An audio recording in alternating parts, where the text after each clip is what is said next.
Hi hello ನಮಸ್ತೆ friends. ನಾನು ಸುಧಾ ಬಿರಾದರ್. ನಾನು ನಿಮ್ಮ ಸೈನ್ಸ್ ಟೀಚರ್. ನನ್ನ ಎಜುಕೇಷನ್ MSc B.Ed ಕಂಪ್ಲೀಟೆಡ್.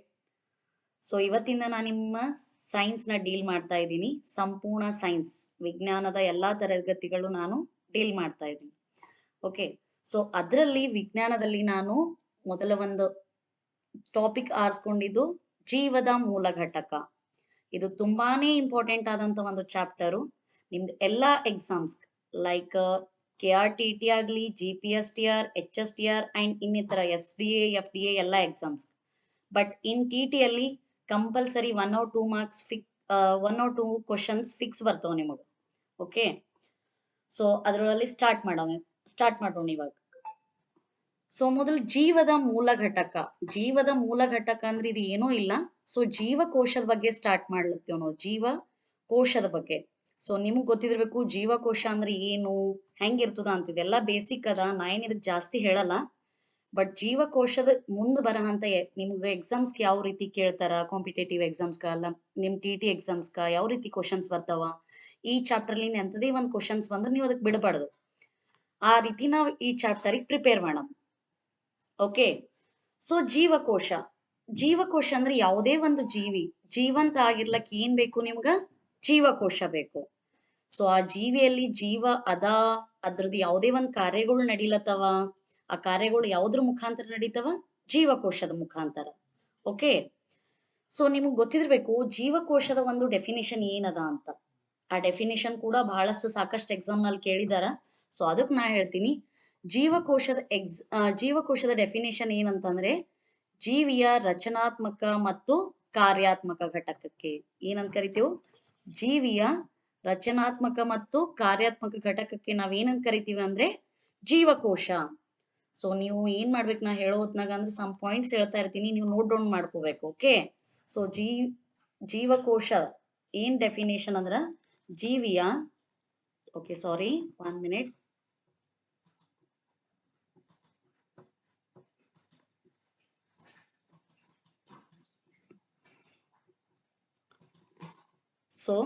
ಜೀವಿಯ ರಚನಾತ್ಮಕ ಮತ್ತು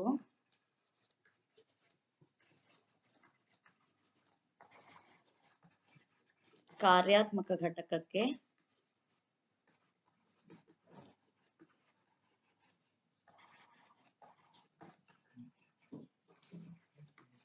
ಏನಂತ ಕರಿತೀವಿ? ಜೀವಕೋಶ ಅಂತ ಕರಿತೀವಿ. ಓಕೆ. ಈ ಜೀವಕೋಶ ರಚನಾತ್ಮಕ ಮತ್ತು ಕಾರ್ಯಾತ್ಮಕ ಅಂದ್ರೆ ಇದ್ರ ಡೆಫಿನೇಷನ್ ಅಲ್ಲೇ ಇದ್ರೊಳಗ ಬಹಳಷ್ಟು ಸಾಕಷ್ಟು ಮಾಹಿತಿ ಅಳವಡಿಸ್ಕೊಂಡಿದೆ. ಇದ್ರೊಳಗ ರಚನಾತ್ಮಕ ಅಂದ್ರೆ ಏನಪ್ಪಾ? ಒಂದು ಜೀವಿಯ ಸಂಪೂರ್ಣ ರಚನೆ ಅಂದ್ರೆ ಏನು? ದೇಹ ರಚನೆ. ಆ ಜೀವಿಯ ಸಂಪೂರ್ಣ ದೇಹ ರಚನೆ ಆಗ್ಲಿ, ಅದರ ಆಕಾರ, ಗಾತ್ರ ಎಲ್ಲನೇ ರಚನೆ ಇದು. ಆಮೇಲೆ ಏನು? ಕಾರ್ಯಾತ್ಮಕ. ಕಾರ್ಯಾತ್ಮಕ ಅಂದ್ರೆ ಏನು? ಅದ್ರೊಳಗೆ ನಡೆಯುವಂತ ಕಾರ್ಯಗಳು ಯಾವ್ದಿರ್ಬೋದವು? ಲೈಕ್ ಡೈಜೆಷನ್ ಆಗ್ಲಿ, ಎಕ್ಸ್ಕ್ರೀಷನ್, ರೆಸ್ಪಿರೇಷನ್, ಪ್ರತಿಯೊಂದು ಕಾರ್ಯಗಳು. ಇದು ಎದ್ರ ಮುಖಾಂತರ ನಡೀತ? ಜೀವಕೋಶದ ಮುಖಾಂತರ. ಜೀವಕೋಶ ಇರ್ಲಿಲ್ಲ ಅಂತಂದ್ರೆ ನಾವು ಇಮ್ಯಾಜಿನ್ ಕೂಡ ಮಾಡ್ಕೊಳಕ್ಕಾಗಲ್ಲ. ಒಂದು ಜೀವಿ ಸಂಪೂರ್ಣ ಅದರದ್ದು ದೇಹ ಏನಾಗ್ಯದ ಅಂತಂದ್ರೆ ಜೀವಕೋಶದಿಂದ ಮಾಡಲ್ಪಟ್ಟಿದೆ ಅಂತ ನಿಮ್ಗೆ ಗೊತ್ತದ. ಓಕೆನಾ? ಈಗ ಅದು ಜೀವಿ ಎಂತದು? ಯಾವುದೇ ಜೀವಿ ಇರಲೆಕ್ ಅದು. It may be living, it may be unicellular or it may be multicellular. Unicellular ಅಂತೂ ನಿಮ್ಗೆ ಗೊತ್ತದ. ಯೂನಿಸೆಲ್ಯುಲರ್, ಮಲ್ಟಿಸೆಲ್ಯುಲರ್ ಆರ್ಗಾನಿಸಮ್ ಬಗ್ಗೆ ನಾವು ಮುಂದೆ ಓದೋಣ. ಅದಕ್ಕಿಂತ ಬಿಫೋರ್ ಏನ್ ಮಾಡೋಣ ಅಂದ್ರೆ ಜೀವಕೋಶ ಯಾರು ಕಂಡಿಡಿದ್ರಪ್ಪ, ಹೆಂಗಿರ್ತದ್ರದ್ದು ಸ್ವಲ್ಪ ಮಾಹಿತಿ ನೋಡ್ಕೊಳ್ಳೋಣ. ಓಕೆ. ಈ ಜೀವಕೋಶದ ಆವಿಷ್ಕಾರ ಅಂದ್ರೇನು? ಮೊಟ್ಟ ಮೊದಲಿಗೆ ಜೀವಕೋಶ ಯಾರು ಕಂಡಿಡಿದ್ರು ಅಂತಂದ್ರೆ ರಾಬರ್ಟ್ ಹುಕ್. ಎಷ್ಟ್ರಲ್ರಿ ಅಂತಂದ್ರ 1665 ಅಲ್ಲಿ. ಹೆಂಗ್ ನೋಡಿದ್ರಪ್ಪ ಅವರು ಜೀವಕೋಶ ಅದ ಅಂತ ಹೆಂಗ್ ಅವ್ರಿಗೆ ಗೊತ್ತಾಯ್ತು ಮೊದಲ ಅಂತಂದ್ರ ಫಸ್ಟ್ ಏನ್ ಮಾಡಿದ್ರು ಅವರು ಅಂದ್ರ ಮರದ ಒಂದು ತೊಗಟೆ ಅಂದ್ರೇನು ಅದಕ್ಕೆ ಕಾರ್ಕ್ ಅಂತ ಕರೀತಾರ. ಮರದ ಒಂದು ತೊಗಟೆ ಭಾಗ ತಗೊಂಡು ಏನ್ ಮಾಡಿದ್ರು ಅಂದ್ರು ಸೂಕ್ಷ್ಮ ದರ್ಶಕದಲ್ಲಿ ಇಟ್ಟು ನೋಡಿದ್ರು. ಸೂಕ್ಷ್ಮ ದರ್ಶಕದಲ್ಲೇ ಯಾಕೆ ಇಡ್ಬೇಕಾಗಿತ್ತು? ಅವ್ರು ಡೈರೆಕ್ಟ್ ಆಗಿ ನೋಡಿದ್ರೆ ಕಾಣಿಸಿದಿಲ್ಲೇನೋ ಅಂತ ಕೇಳ್ಬೋದು ನೀವು. ಸೂಕ್ಷ್ಮ ದರ್ಶಕದಲ್ಲಿ ಯಾಕೆ ಇಟ್ರು ಅಂತಂದ್ರ ಜೀವಕೋಶ ಏನವ ಅಂದ್ರ ಅತಿ ಚಿಕ್ಕ ಚಿಕ್ಕ ಘಟಕಗಳವ. ಅಂದ್ರೇನು ಇವು ನಮ್ಮ ಬರೀ ಗಣ್ಣಿನಿಂದ ನಾವು ನೋಡೋಕ್ ಸಾಧ್ಯ ಇಲ್ಲ. ಅಂತವು ಬಹಳಷ್ಟು ಜೀವಕೋಶಗಳು ಒಟ್ಟಾರೆ ಗೂಡಿ ಏನಾಗ್ಲತ್ತ ಅಂದ್ರೆ ಒಂದು ಅಂಗ. ನೀವು ಅಂಗಾಂಶ ಟಿಶ್ಯೂ ಅಂತ ಟಿಶ್ಯೂಗಳಾಗಿರ್ಬೇಕು. ಆಮೇಲೆ ಏನಾಗ್ತಂದ್ರ ಅಂಗ ಆಗ್ತದ. ಇದೆಲ್ಲ ಮುಂದೆ ನೋಡಮ್ ನಾವು. ಸೊ ಯಾರು ಕಂಡಿಡಿದ್ರಪ್ಪ ಈ ಜೀವಕೋಶ? ರಾಬರ್ಟ್ ಹುಕ್ ಅವರು. ಹೆಂಗ ಅಂತಂದ್ರ ಸೂಕ್ಷ್ಮದರ್ಶಕದಲ್ಲಿ ಏನ್ ತಗೊಂಡ್ರು ಅವರು? ಜೀವಕೋಶ ನೋಡ್ಲಕ್ ಮೊಟ್ಟ ಮೊದಲಿಗೆ ಏನ್ ತಗೊಂಡ್ರು ಅಂದ್ರೆ cork. What is cork? Cork ಅಂದ್ರೆ ಏನು? ಮರದ ಒಂದ್ ತೊಗೊಟೆಯ ಭಾಗ ಅಂತ ಏನಿಲ್ಲ, ಒಟ್ನಾಗ ತೊಗೊಟೆನೆ ತಗೊಂಡ್ ಏನ್ ಮಾಡಿದ್ರು ನೋಡೋರು. ಸೊ ನೋಡಿದಾಗ ಅವ್ರಿಗೆ ಏನ್ ಕಾಣಿಸ್ತಪ್ಪ ಸೂಕ್ಷ್ಮದರ್ಶಕದಾಗ ಅಂತಂದ್ರ, ನೀವು ನೋಡಿರ್ಬೇಕು ಹನಿಕೋಮ್ ಲೈಕ್ ಸ್ಟ್ರಕ್ಚರ್ ಅಂದ್ರೇನು? ನೀವು ಜೇನ್ ನೋಡ್ರಲ್ಲ. ಸೊ ಜೇನ್ ತುಪ್ಪ ತೆಗೆದ್ಮ್ಯಾಕ್ ಒಳಗಿಂದೆಲ್ಲ ಜೇನ್ ತುಪ್ಪ ತೆಗೆದ್ಮ್ಯಾಕ್ ಏನದು ಉಳಿತದಲ್ಲ ತೊಗೊಟೆ ಟೈಪ್. ಸೊ ಅದಕ್ಕೆ ಹೆಂಗಿರ್ತಾವ? ಒಳಗ ಪೋರ್ಸ್ ಇರ್ತಾವ, ಲೈಕ್ ತೂತಗಳು ಇರ್ತಾವ, ಹೋಲ್ಸ್, ಚಿಕ್ಕ ಚಿಕ್ಕ ಹೋಲ್ಸ್ ಇರ್ತಾವಲ್ಲ. ಸೊ ಅದಕ್ ಕಂಪೇರ್ ಮಾಡಿದ್ರು ಅವ್ರು. ಅದೇ ರೀತಿ ಒಂದ್ ಸ್ಟ್ರಕ್ಚರ್ ಅವ್ರಿಗೆ ಯಾರಿಗೆ ಕಾಣಿಸ್ತು? ರಾಬರ್ಟ್ ಹುಕ್ಕಿಗೆ. ಎಲ್ಲಿ ನೋಡಿದಾಗ ಅಂದ್ರ ಸೂಕ್ಷ್ಮದರ್ಶಕದ ನೋಡಿದಾಗ. ಅದು ಎದ್ರ ಜೋಡಿ ಕಂಪೇರ್ ಮಾಡಿದ್ರು ಅಂದ್ರೆ ಒಂದ್ ಸಣ್ಣ ಸಣ್ಣ ಕೋಣೆಗಳಂತ. ಸೊ ಅದೇ ಒಂದ್ ಉದ್ದೇಶ ಇಟ್ಕೊಂಡು ಯಾವ ರೀತಿ ಆ ಸಣ್ಣ ಸಣ್ಣ ಕೋಣೆಗಳಿಗೆ ಏನಂತ ಹೆಸರು ಕೊಟ್ರು ಅಂದ್ರೆ ಕನ್ನಡನಾಗ ಜೀವಕೋಶ, ಬಟ್ ಇದು ಇಂಗ್ಲಿಷ್ನಾಗ ಏನಂತ ಕರೀತಾರ? ಸೆಲ್. ಸೆಲ್ ಅನ್ನೋದು ಎದ್ರಲಿಂದ ಬಂತಪ್ಪ? ಯಾವ ಭಾಷೆಲಿಂದ ಬಂತು ಅಂದ್ರೆ ಗ್ರೀಕ್ ಅನ್ನೋ ಭಾಷೆಲಿಂದ ಬಂತು. ಗ್ರೀಕ್ ಭಾಷೆಯಿಂದ ಸೆಲ್ ಅನ್ನೋ ಪದ ಬಂತು. ಸೊ ಈ ಸೆಲ್ ಮೀನಿಂಗ್ ಏನು ಗ್ರೀಕ್ ಭಾಷೆದಾಗ ಅಂತಂದ್ರೆ ಚಿಕ್ಕ ಚಿಕ್ಕ ಕೋಣೆಗಳು ಅಂತ ಅರ್ಥ. ಓಕೆ. ಸೊ ಈ ನೀವು ನೋಡಿರ್ಬೋದು ಏನು ಅಂತಂದ್ರೆ ಸೆಲ್ ಆಗಿಮ್ಯಾಕ ಏನು ಮುಂದೆ ನಿಮಗ್ ಮುಂದಿನ ಒಂದು ಚಾಪ್ಟರ್ ಬರ್ತದ ಯಾವುದು ಅಂತಂದ್ರೆ ಅಂಗಾಂಶಗಳು ಅಂತ ನೀವು ಓದ್ರಿ. ಅದ್ರಾಗ ಸಸ್ಯ ಅಂಗಾಂಶ, ಪ್ರಾಣಿ ಅಂಗಾಂಶ ಅವೆಲ್ಲ ಕೂಡ ನಿಮ್ TT ಎಕ್ಸಾಮ್ ತುಂಬಾನೇ ಇಂಪಾರ್ಟೆಂಟು. ಸೊ ಅದರಿಂದ ಕೂಡ ಕ್ವಶನ್ಸ್ ಬರ್ತದೆ. ಬಟ್ ಇದು ಏನದ ಅಂದ್ರೆ ಫಸ್ಟ್ ಬೇಸಿಕ್ ಯಾವುದಕ್ಕ ಅಂತಂದ್ರೆ ನೀವು ಮುಂದಿನೆಲ್ಲ ಟೋಟಲಿ ನಿಮ್ ಬಯೋ ಪಾರ್ಟ್ ಓದ್ಬೇಕು ಅಂದ್ರೆ ನಿಮ್ಗೆ ಇದ್ರ ಬಗ್ಗೆ ಜೀವಕೋಶದ ಬಗ್ಗೆ ಕಂಪ್ಲೀಟ್ ಮಾಹಿತಿ ಇರಬೇಕು. ಜೀವಕೋಶದ ಬಗ್ಗೆ ನಿಮಗೆ ಮಾಹಿತಿ ಇತ್ತು ಅಂತಂದ್ರೆ ಏನಾಗ್ತದ, ನಿಮ್ ಮುಂದಿನ ಬಯೋ ಕ್ಲಾಸಸ್ ಎಲ್ಲಾನೇ ಏನಾಗ್ತಾವ? ತುಂಬಾ ಈಸಿ ಆಗ್ತಾವ. ಯಾಕಂದ್ರೆ without cell there is no biology, you know that. Okay. So ನೋಡ್ರಿ, ಫಸ್ಟ್ ಏನು ಅಂದ್ರ ಒಂದು ಸೆಲ್ ಹೆಂಗಿರ್ತದ? ಈ ರೀತಿ ಇರ್ತದ. ಒಳಗ್ ಏನಿರುತ್ತ ಅಂತಂದ್ರೆ ನ್ಯೂಕ್ಲಿಯಸ್. ಇದಕ್ಕೆ ಏನಂತ ಕರೀತಾರ ಕನ್ನಡನಾಗ? ಕೋಶ ಕೇಂದ್ರ. ಓಕೆ. ಸೊ ಬಹಳಷ್ಟು ಸೆಲ್ಗಳು ಒಟ್ಟಿಗೆ ಕೂಡಿ ಏನಾಗ್ತಾವ? ಫಸ್ಟ್ ಒಂದ್ ಸೆಲ್ ತಗೊಂಡ ನಾವು ಇಲ್ಲಿ ಗ್ರೂಪ್ ಆಫ್ ಸೆಲ್ಸ್ಗಳು ತಗೊಂಡ್. Okay. So group of cell ಏನಂತ ಕರಿತೇವು? ಅಂಗಾಂಶ. ಆಮೇಲೆ ಏನ್ ಬರ್ತದಪ್ಪ? ಗ್ರೂಪ್ ಆಫ್ ಸೆಲ್ಗಳು ಕೂಡಿ ಏನಾಗ್ತದ? ಒಂದು ಅಂಗ. ಅಂಗ ಅಂದ್ರೆ ಯಾವ್ದಿರ್ಬೋದು? ಯಾವುದೇ ಅಂಗ ಇರ್ಬೋದು ನಿಮ್ದು. ನಿಮ್ ಬಾಡಿದು, ನಿಮ್ ದೇಹದ ಯಾವುದೇ ಒಂದ್ ಅಂಗ, ಅದು ಇಟ್ ಮೇ ಬಿ ಹಾರ್ಟ್ ಆಗ್ಲಿ, ಲಿವರ್ ಆಗ್ಲಿ, ಕಿಡ್ನಿ ಆಗ್ಲಿ, ಸ್ಕಿನ್ ಆಗ್ಲಿ, ಬ್ಲಡ್ ಆಗ್ಲಿ, ಇವೆಲ್ಲ ಕೂಡ ಏನವ? ಒಂದು ಅಂಗ. ಅನೇಕ ಅಂಗಗಳು ಕೂಡಿ ಏನಾಗ್ತದ ಅಂತಂದ್ರ ಒಂದು ನಿಮ್ದು ಸ್ಕೆಲೆಟಲ್ ಸಿಸ್ಟಮ್. ಓಕೆ. ಆಮೇಲೆ ಏನಾಗ್ತದ? ಒಂದು ಸಂಪೂರ್ಣ ಜೀವಿ ಆಗ್ತದ. ಓಕೆನಾ? ಸೊ ಇದು ಒಂದ್ ಸ್ವಲ್ಪ ನಿಮ್ಗೆ ಜೀವಕೋಶದ ಬಗ್ಗೆ. ಫಸ್ಟ್ ಜೀವಕೋಶ ಯಾರು ಕಂಡಿಡಿದ್ರು? Robert Hooke. ಎಷ್ಟರಲ್ಲಿ? 1665 ರಲ್ಲಿ. ಹೆಂಗ್ ನೋಡಿದ್ರು ಅವ್ರು ಜೀವಕೋಶಕ್ಕಂದ್ರೆ ಸೂಕ್ಷ್ಮದರ್ಶಕದಲ್ಲಿ. ಅದು ಎದಕ್ ಕಂಪೇರ್ ಮಾಡಿದ್ರು ಅವರು? ಹನಿಕೋಮ್ ಲೈಕ್ ಸ್ಟ್ರಕ್ಚರ್, ಜೇನು ಹುಟ್ಟಿನಂತೆ ಇರುವಂತ ಒಂದು ಸ್ಟ್ರಕ್ಚರಿಗೆ ಕಂಪೇರ್ ಮಾಡಿದ್ರು. ಸೊ ಒಂದು ಜೀವಕೋಶದ ಮೇನ್ ಇರ್ತದ ಏನಿರ್ತದ ಎಟ್ ದ ಸೆಂಟರ್. ಎಕ್ಸಾಕ್ಟ್ಲಿ ಒಂದ್ ಜೀವಕೋಶದ ಏನಿರ್ಬೇಕು ಅಂದ್ರೆ ಕೋಶ ಕೇಂದ್ರ ಇರ್ತದ. ಮತ್ತೇನಿರ್ತದ ಅಂತಂದ್ರೆ ಕೋಶ ಪೊರೆ. ಇದಕ್ಕೆ ಏನಂತೀವಿ ನಾವು ಈ ಪಾರ್ಟಿಗೆ? ಕೋಶ ಪೊರೆ. ಹೊರಗಿಂದ ಏನ್ ಪೊರೆ ಕಾಣ್ಲದಲ್ಲ, ಸೊ ಇದು ಜೀವಕೋಶದ ಹೊರಗಿನ ಪಾರ್ಟಿಗೆ ಏನಂತೀವಿ? ಕೋಶ ಪೊರೆ. ಉಳಿದಿದೆಲ್ಲ ಎಂಟಿ ಪ್ಲೇಸ್. ಇದು ಏನಿರ್ತದಿಲ್ಲಿ? ಕೋಶ ದ್ರವ್ಯ ಇರ್ತದ. ಓಕೆ. ಸೊ ಈಗ ನಾವು ಇವ್ರು ಮೊಟ್ಟ ಮೊದಲಿಗೆ ಯಾರು ಅಂತಂದ್ರೆ ರಾಬರ್ಟ್ ಹುಕ್ ಏನು ಜೀವಕೋಶ ನೋಡಿದ್ರಲ್ಲ, ಅವ್ ಎಲ್ಲಾ ಜೀವಕೋಶಗಳು ಏನಾಗಿವು ಅಂತಂದ್ರ ನಿರ್ಜೀವ ಜೀವಕೋಶಗಳಂತ ಕಾಣಿವು. ಅವ್ ಆಕ್ಚುಲ್ ನಾಗ ನಿರ್ಜೀವ ಇದ್ದಿದ್ದಿಲ್ಲ, ಅವಕ್ಕ ಜೀವ ಇದ್ದಿತ್ತು. ಬಟ್ ಅವ್ರು ನೋಡಿದಂತ ಸೂಕ್ಷ್ಮದರ್ಶಕದಾಗ ಅವ್ರಿಗೆ ಹೆಂಗ್ ಕಾಣಿಸಿವ ಅಂದ್ರೆ ನಿರ್ಜೀವಿಗಳಾಗಿ. ಯಾಕಪ್ಪ ಹಂಗ್ ಕಾಣಿಸಿವು ಅಂತಂದ್ರ ಅವ್ರದ್ದು ಏನಿತ್ತು ಸೂಕ್ಷ್ಮದರ್ಶಕ ಅಂತಂದ್ರ ಅದ್ರದ್ದು ಲೈಕ್ ವರ್ಧತೆ ಸಾಮರ್ಥ್ಯ ಏನಿತ್ತು ಅಂತಂದ್ರ ವರ್ಧನ ಕಡಿಮೆ ಇತ್ತು ಅದ್ರದ್ದು. ಆನಂತರ ನೆಕ್ಸ್ಟ್ ಬೇರೆ ಬೇರೆ ವಿಜ್ಞಾನಿಗಳು ಬಂದ್ರು 150 ಇಯರ್ಸ್ ಆಗಿಮ್ಯಾಕ ಏನಾಯ್ತು ಅಂದ್ರೆ ಸಂಪೂರ್ಣ ಜೀವಕೋಶದ ಬಗ್ಗೆ ಅವ್ರಿಗೆ ತಿಳ್ಕೊಳಕಾಯ್ತು. ಸೊ ಆ ಸಂಪೂರ್ಣ ಒಂದ್ ಜೀವಕೋಶದ ಏನ್ ಇರ್ತದಪ್ಪ? ಮೂಲ ಘಟಕಗಳು, ಮತ್ತದ್ರ ನ್ಯೂಕ್ಲಿಯಸ್ ಅದ, ಮತ್ತೇನು ಅಂತಂದ್ರೆ ಕೋಶ ದ್ರವ್ಯ ಅದ. ಇವೆಲ್ಲ ಇನ್ನಿತರ ವಿಜ್ಞಾನಿಗಳು ಬಂದ್ರು. ಅವ್ರ ಏನ್ ಮಾಡಿದ್ರು ಅಂದ್ರೆ ಫೈಂಡ್ ಔಟ್ ಮಾಡಿದ್ರು, ಅದು ಕಂಡು ಹಿಡಿದ್ರು. ಬರೇ ಜೀವಕೋಶ ಅದಾ ಅಂತ ಕಂಡು ಹಿಡಿದ್ರು ರಾಬರ್ಟ್ ಹುಕ್. ಆ ಜೀವಕೋಶದ ಇನ್ನಿತರ ಭಾಗಗಳು ಯಾವ್ಯಾವು? ಲೈಕ್ ನೋಡ್ರಿ, ಈಗ ಒಂದು ಜೀವಕೋಶ. ಓಕೆ. ಸೊ ಒಂದು ಜೀವಕೋಶ, ಇದ್ರೊಳಲ್ಲಿ ನ್ಯೂಕ್ಲಿಯಸ್ ಎಟ್ ದ ಸೆಂಟರ್. ಇದು ಯಾರು ಕಂಡು ಹಿಡಿದ್ರು ಅಂದ್ರೆ ರಾಬರ್ಟ್ ಬ್ರೌನ್. ಇದು ಕೂಡ ತುಂಬಾನೇ ಕೇಳುವಂತ ಚಾನ್ಸಸ್ ಇದೆ ನಿಮ್ಮ ಎಕ್ಸಾಮ್ ನಲ್ಲಿ. ನ್ಯೂಕ್ಲಿಯಸ್, ಕೋಶ ಕೇಂದ್ರ ಕನ್ನಡನಾಗ ಯಾರು ಕಂಡು ಹಿಡಿದ್ರು ಅಂತಂದ್ರೆ ಮೊಟ್ಟ ಮೊದಲಿಗೆ ರಾಬರ್ಟ್ ಬ್ರೌನ್. ಆ ನಂತರ ಏನದ ಇಲ್ಲಿ ಕೋಶ ದ್ರವ್ಯ, ಎಲ್ಲಿ ನ್ಯೂಕ್ಲಿಯಸ್ ಮತ್ತು ಕೋಶ ಪೊರೆಯ ಮಧ್ಯೆ ಏನಿರ್ತದ ಅಂದ್ರೆ ಕೋಶ ದ್ರವ್ಯ. ಈ ಕೋಶ ದ್ರವ್ಯ ಯಾರು ಕಂಡಿಡಿದ್ರಪ್ಪ ಅಂದ್ರೆ ಪರ್ಕಿಂಜೆ ಅನ್ನೋರು ಒಂದು ವಿಜ್ಞಾನಿ ಕಂಡಿಡಿದ್ರು. Okay, Purkinje. ಆ ನಂತರ ಏನು ಅಂತಂದ್ರೆ ಇನ್ನೊಂದು ಯಾವುದು, ಒಂದು ಜೀವಕೋಶದಲ್ಲಿ ಪ್ರತಿಯೊಂದು ಜೀವಕೋಶದಲ್ಲಿ 3 ಘಟಕಗಳು ಕಂಪಲ್ಸರಿ ಇರ್ತಾವ. ಯಾವ್ಯಾವು ಅವು ಅಂತಂದ್ರ ಒಂದು ಕೋಶ ಪೊರೆ, ಕೋಶ ಕೇಂದ್ರ ಮತ್ತು ಕೋಶ ದ್ರವ್ಯ. ಓಕೆ, ಸೊ ಈಗ ನಾವು ಜೀವಿಗಳಲ್ಲಿ 2 ವಿಧದ ಅಂದ್ರೆ ಯಾವುದು ಒಂದ್ ಜೀವಕೋಶ ಏನು ಅಂತಂದ್ರೆ ಜೀವಿಗಳಿಗೆ ನಾವು 2 ಭಾಗಗಳಲ್ಲಿ ವಿಂಗಡಣೆ ಮಾಡಿದ್ವು. ಒಂದು ಏಕಕೋಶೀಯ ಜೀವಿ, ಇನ್ನೊಂದು ಬಹುಕೋಶೀಯ ಜೀವಿ. ಏಕಕೋಶ ಜೀವಿ ಅಂದ್ರೆ ಏನಪ್ಪಾ? ಏಕಕೋಶ ಜೀವಿ ಅಂದ್ರೆ ಒಂದೇ ಒಂದು ಜೀವಕೋಶವನ್ನು ಹೊಂದಿರುವಂತ ಜೀವಿಗೆ ಏನಂತ ಕರಿತೀವಿ ನಾವು? ಏಕಕೋಶ ಜೀವಿ. ಅಂದ್ರೇನು, ಒಂದು ಜೀವಿ, ಆ ಜೀವಿಯ ದೇಹ ಏನಾಗಿದಿರ್ತ ಸಂಪೂರ್ಣ ಒಂದೇ ಒಂದು ಜೀವಕೋಶದಿಂದ ಆಗಿರ್ತದ. ಅಂತ ಜೀವಿಗಳಿಗೆ ಏನಂತ ಕರಿತೀವಿ ನಾವು? ಏಕಕೋಶೀಯ ಜೀವಿಗಳು. ಅಂತವ್ ನೀವು ಬಹಳಷ್ಟು ಕೇಳಿರ್ಬೇಕು ಏಕಕೋಶೀಯ ಜೀವಿಗಳ ಬಗ್ಗೆ ಬಹಳಷ್ಟು ಹೆಸರುಗಳು ಕೂಡ. ಸೊ ಯಾವ್ಯಾವ ಅಂತಂದ್ರ ಅಮೀಬಾ, ಕ್ಲಾಮಿಡೋಮೋನಸ್, ಪ್ಯಾರಾಮೆಶಿಯಂ, ಬ್ಯಾಕ್ಟೀರಿಯಾ ಎಕ್ಸೆಟ್ರಾ. ಸೊ ಇವು ಏಕಕೋಶೀಯ ಜೀವಿಗಳು ನೀವು ಕೇಳಿರಿ ಹೆಸರು, ಬಟ್ ಇದ್ರದ್ಗಿನ ನೋಡಿರಿ ನೀವು ಇಲ್ಲ. ಯಾಕಂದ್ರ ನಾವು ಒಂದು ಜೀವಕೋಶಕ್ ತಗೊಂಡೇವಿ ಅಂದ್ರ ಅದೇ ಏನದ ಬಹಳಷ್ಟು ಸೂಕ್ಷ್ಮ, ಅತಿ ಸಣ್ಣದ ರಚನೆ ಅದ, ಅದು ಬಹಳ ಸಣ್ಣದದ. ಅದು ಒಂದು ಜೀವಕೋಶನೇ ನಮಗ್ ಕಾಣಲ್ಲ ಅಂತಂದಕ್ಕ ಅದರಿಂದ ಆಗಿದಂತ ಜೀವಿಗಳು ಕಾಣದ್ ನಮ್ಗ್ ಪಾಸಿಬಲ್ ಅದ ಏನು? ಇಲ್ಲ. ಸೊ ಅವು ಏಕಕೋಶ ಜೀವಿಗಳು ಏನವ ಅಂದ್ರ ಅತಿ ಸೂಕ್ಷ್ಮ ಅವು. ನಮ್ದು ವಾತಾವರಣದಾಗ ಬಹಳಷ್ಟು ನೀರ್ನಾಗೆಲ್ಲ ಅಮೀಬಾ ಎಲ್ಲ ಎಲ್ಲಿರ್ತದ ನೀರ್ನಾಗದ, ಬ್ಯಾಕ್ಟೀರಿಯಾಗಳು, ವೈರಸ್ಗಳು ಇವೆಲ್ಲ ಎಲ್ಲವ ಅಂದ್ರೆ ನಮ್ದು ಅಟ್ಮಾಸ್ಫಿಯರ್ನಾಗ ಅವಲ್ಲ. ಇವು ಕೂಡ ಏನಾಗಲ್ಲ, ನಮ್ ಕಣ್ಣಿಗೆ ಕಾಣಲ್ಲ, ಆದ್ರೆ ಇವು ಹೆಂಗವ? ಜೀವಂತ ಆಗ್ಯಾವ. ಯಾಕೆ ಜೀವಂತವ ಹೇಳ್ರಿ? ಒಂದು ಜೀವಕೋಶದ ಅಂದ್ರೆ ಕಂಪಲ್ಸರಿ ಅದು ಏನಿರ್ಬೇಕು? ಜೀವಂತ ಆಗಿರ್ಬೇಕು. ಓಕೆನಾ? ಸೊ ಇವು ಅತಿ ಸೂಕ್ಷ್ಮ ಜೀವಿಗಳಿಗೆ ಇವಕ್ಕೆಲ್ಲ ಏನ್ ಮಾಡ್ತೇವ್ ನಾವು? ಸೂಕ್ಷ್ಮ ದರ್ಶಕದಲ್ಲಿ ನೋಡ್ತೇವಪ್ಪ. ಓಕೆನಾ? ಸೊ ನೋಡ್ರಿ, ಈ ಏಕಕೋಶೀಯ ಜೀವಿಗಳಲ್ಲಿ ಲೈಕ್ ಈಗ ಅಮೀಬಾದ ಇದೊಂದು ಡೈಗ್ರಾಮ್ ಅದ. ಸೊ ನೋಡ್ರಿ, ಈ ಅಮೀಬಾದಾಗ ಒಂದೇ ಒಂದು ಜೀವಕೋಶ ಅದ. ಹಂಗಂದ್ರೆ ಇದ್ರೊಳಗ ಎಲ್ಲಾ ಅದ್ರ ಕಾರ್ಯಗಳು ಹೆಂಗ್ ಮಾಡ್ತಿರ್ಬೇಕಪ್ಪ? ಎಂತ ಕಾರ್ಯಗಳು?